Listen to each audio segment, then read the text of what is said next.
गुरु भक्ति योग।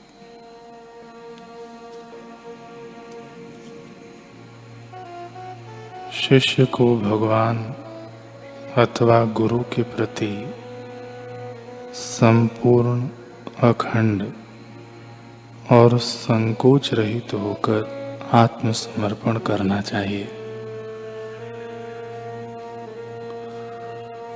गुरु तो केवल अपने शिष्य को सत्य जानने की अथवा जिस रीति से उसकी आत्मा की शक्तियां खिल उठें वह रीति बता सकते हैं। अध्यात्म मार्ग में हर एक साधक को गुरु की आवश्यकता पड़ती है।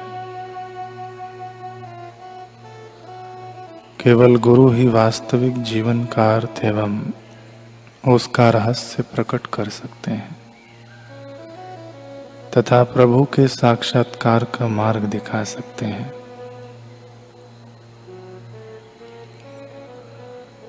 केवल गुरु ही शिष्य को साधना का रहस्य बता सकते हैं।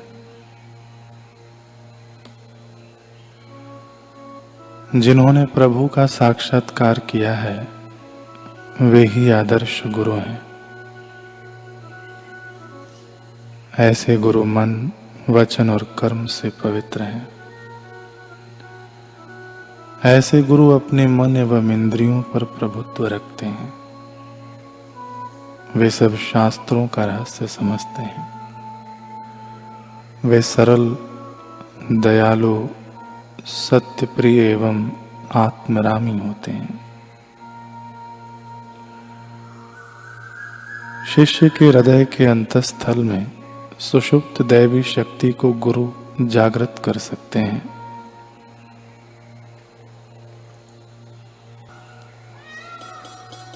नापाजी नामक एक संत सेवी भक्त थे। वे नित्य प्रति संतों, भक्तों की सेवा करते थे, पर समाज में पूर्व काल से ही कुछ ऐसे स्वभाव के लोग होते आए हैं जिन्हें संतों, भक्तों व उनके सेवा कार्यों से ईर्ष्या होती है। भक्त नापा के ग्राम में ऐसा ही एक ग्रामपति था। उसने नापा जी की संत सेवा देख के उनसे कर के रूप में विशाल धन राशि मांगी। उतना धन न दे सकने के कारण भक्त को 2 दिन तक नजरबंद रखा गया। इसी बीच पहले दिन कुछ संत नापा जी के यहाँ पधारे। उनकी भक्तिमती पत्नी ने नापा जी के पास इसकी जानकारी दी तो उन्होंने कहा कि घर के बर्तनों को बेचकर संत सेवा करो। पत्नी ने वैसा ही किया। संत जन अभी प्रसाद पाकर गए ही थे कि नापा जी की ससुराल के कुछ व्यक्ति आ गए। अब तो उनकी पत्नी को बड़ी चिंता हुई, क्योंकि न तो घर में बर्तन ही थे और न ही खाद्य सामग्री थी। अब भगवान से रहा नहीं गया। वे नापा जी का वेश बना के आए और घर में बर्तनों के साथ साथ बहुत सा अनाज रखकर अंतर ध्यान हो गए। नापा जी की पत्नी ने अपने संबंधियों का खूब आदर सत्कार किया।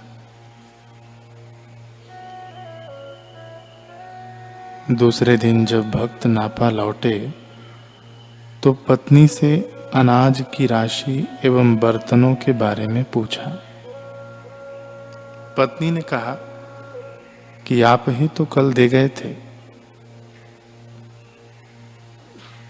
यह सुनते ही नापा जी समझ गए कि यह परम दयालु भगवान की ही लीला थी। नापा जी दिन भर तो संतों की सेवा करते और रात्रि के समय अपने खेत में पानी देने जाते थे।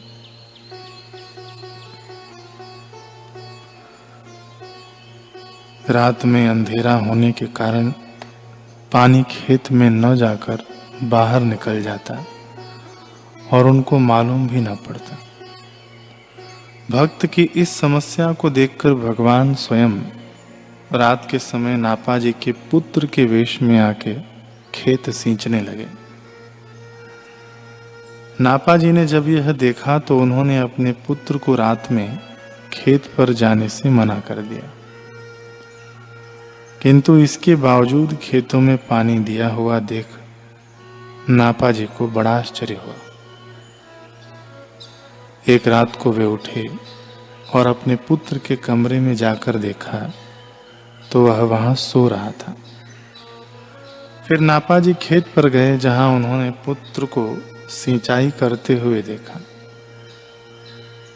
भक्त राज को भगवान की लीला समझने में देर न लगी और उन्होंने प्रभु का हाथ पकड़ लिया।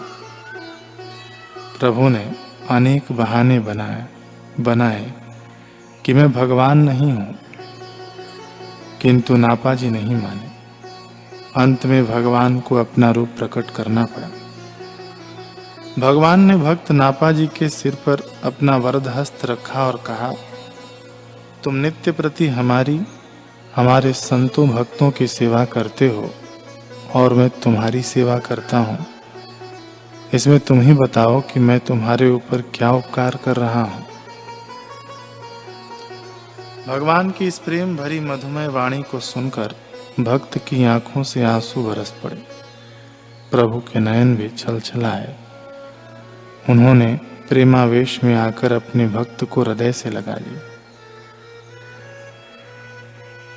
तो संत सेवा या सद्गुरु की सेवा कैसी अगाध महिमा है। कितने ही ऐसे संत सेवी भक्त शिष्य हो गए जिन्होंने ब्रह्मवेत्ता संतों सद्गुरुओं की सेवा करके एवं शिक्षा दीक्षा पाकर परमात्म अनुभव कर जीवन सफल कर लिया।